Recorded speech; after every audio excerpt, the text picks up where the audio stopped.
Hi, I'm Kris Jenkins with Confluent Developer, here at the Museum of Technology in Cambridge for some Apache Kafka on the go.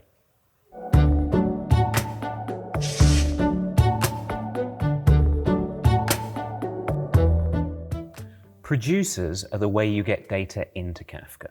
They're essentially your write-only connection to the system. All you need to do is download a client library for your favorite language, and there's a client library for just about every language, so that's easy. You give it a few connection details. Where can you find Kafka on the network? Is it secured with API keys, that kind of thing. And then you can start producing events, writing them permanently into Kafka. You can write events individually, just one at a time, and that's often best if you want low latency. Or you can group them together in batches where they'll be compressed as one, transmitted and stored as one. And that's often best if you've got high throughput requirements or you want lower overall storage. But that's kind of getting into the details. For more about Apache Kafka, check out Confluent Developer. But for now, remember this: producers are the way you write data into Kafka.